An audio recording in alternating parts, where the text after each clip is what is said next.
Hi guys, it's Glory here. I'm feeling so good today and so energetic because I took like a major decision in my life, though I will talk about it later, probably in my future videos. But today we are going to be talking about a very important topic that I think that affects everybody, but that nobody ever talks about.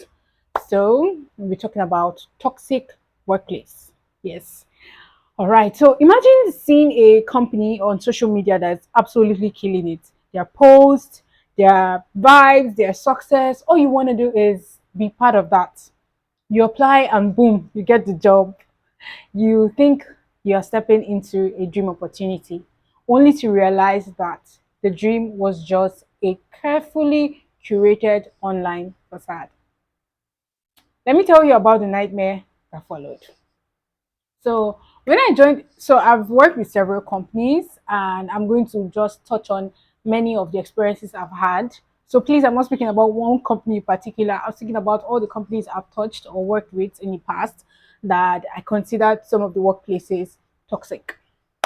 So when I joined this particular company, I was eager, excited, maybe even starstruck. I mean, who wouldn't want to work for a brand that looks this successful online? Like they had a lot of followers, the branding was nice, there were testimonials, but from day one, things just felt off.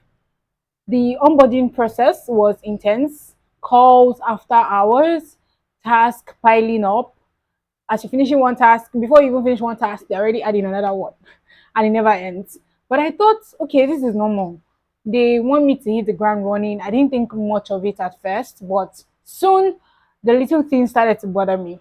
I started creating boundaries because I know you'll be thinking in your mind, okay, you were noticing that the workplace is like this. Why did you continue? Why did you stay? But I was like, okay, this is how work usually is. I mean, I've worked in several other companies and there are pressures.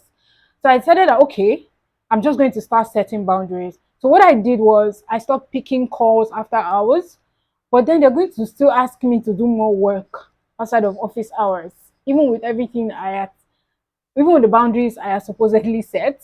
And even on weekends, I had to work on weekends too, which was not even in my contract or which was not the agreement. Because even when I asked, they were like, okay, Monday to Friday, it's a 9 to 5. So I it didn't stop them from really sending me tasks on weekends. Say you have to do this, you have to do this, you have to set this up. So now here's the real kicker. So after a month of hard work, I didn't get paid. They didn't pay me. I had to chase them down for my salary. Like my upline's response was, "Oh, we didn't have a payroll in place yet, so we just forgot that it's the end of the month." And that was when I realized I wasn't working at a well organized business. There was no structure, no proper management. They kept promising to improve things, but it was the same cycle.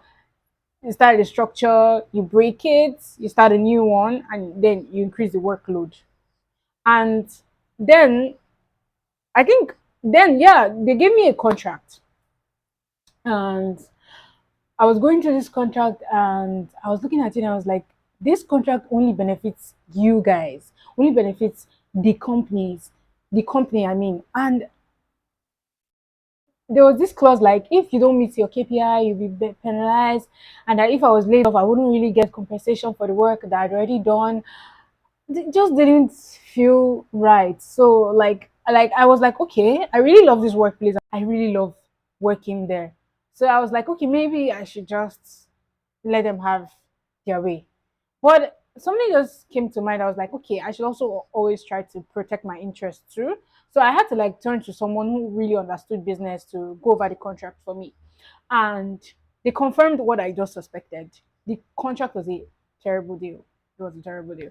But still, I still stuck with it. I was like, okay, I love working here. And then people were quitting. They were firing people left and right. And I was like, I mean, I was up and doing. I was very good. I'm quick-witted. I was very good in my role, and I was asked to like take on roles that weren't even mine because people were already laid off or were quitting, and there was workload. Like the increase in workload, and penny to the time they get people who would work in that capacity, I had to like take on the workload. So I tried to voice my concerns with the upline, and I was told that, oh, just come up with a strategy, just tell people what to do. I was like, I was like confused. I was like, yeah, I'm literally just me in this role right now. Like they promised that, although they promised that someone will step in to the role, but to be honest, till when I quit, no one did. So I was left to pick up the slack. So I was left to like do the work. And then came the breaking point. I just said to myself, I just woke up one day. I was like, I think at the end of work or close of work, I was just like, oh my god. Can you even see that I'm stammering because I was feeling it. I was like, I couldn't do it anymore. So I realized that I'd been ignoring red flags all along, and I traced my mind back to all the time I started working there. My life wasn't balanced. I just realized that I've been working in a place where the culture is toxic. Chloe, this is not like you. Like you're a baby girl. You're not supposed to be stressing. Like I'm not supposed to be stressing. Like my foundation has always been that life is not hard, especially when you're putting in the work and you have God on your side. Life is not hard. Like why are they making this thing so hard and making my life so imbalanced? Like working at this place. So I felt like my value was overlooked, and where promises were broken over and over again, it was really not about me not being capable. Like I said, my upline would even say, "Oh, Gloria, you're up and doing at your job. You're doing very well." So I was just drowning in a system that really didn't care about its employees. I just couldn't stay any longer. So, yeah, what did I do? I decided to quit. But when I tried to live with grace, offering to help like transition my role, they locked me out of my account. No goodbyes, no thank you. They went straight to social media and put me as the bad guy. So like it hurts, but here's what I learned. I'm talking about what I learned. So no shades to any company, no shades to previous places I've worked at. To be honest, I'm just voicing out a common frustration that we all go through and we rarely even talk about. So I learned a lot. So I'm here to share the lessons that I learned from working at previous companies that had toxic work culture. What I understand is a toxic work culture doesn't just affect your job, it will affect your mental health, your confidence, and your future. So I realized something very important. Sometimes you just have to walk away from the things that don't serve you. You deserve more than a place that you just have to walk away from things that don't serve you.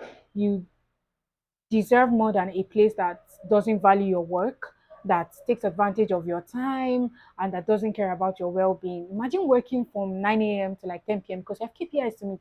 And if you don't meet those KPIs, you're going to be queried. And when you're queried, it's going to affect your salary. And when your salary is affected, you're like, oh my God, I worked for free. Or, oh my God, I was putting in the effort and they're not really seeing it. Because to be honest, companies nowadays, we all know it and I understand, they are result oriented. So sometimes they don't look at the effort you put in. But my dear, if you know that a particular workplace is not at your pace or you're not comfortable working there, just quit. Just quit. Why are you stressing yourself? Just quit. All right. So to anyone out there who's felt stuck in toxic work environments, this story is for you. You need to recognize the red flags early on. In my own case, I recognized it early on, but like I was like, oh, well, I'm so excited about working here, so I didn't like bolt out immediately. But I think I still recognized it early on because 1 month, 2 months into the job, I was like, okay, this is not for me, and I cannot do this anymore. So whether it's during your interview, and the thing is, you can even tell during your interview or after you start. So if you're already there, don't be afraid to make the tough decision to leave. All right, I think that's all. I don't want to go about ranting and talking, and I'm not that kind of person. So, yeah, I've talked about mine. So, share your experience in the comments. I want to hear your stories. Together, we can all spot the warning signs and make better choices for our careers. So, cheers to making a lot of money from the comfort of your home, or even if you're going out for work, cheers to getting rewarded for your hard work. God bless. Please follow for more. I'll see you guys later. Bye. Yeah. Love you guys. Mwah.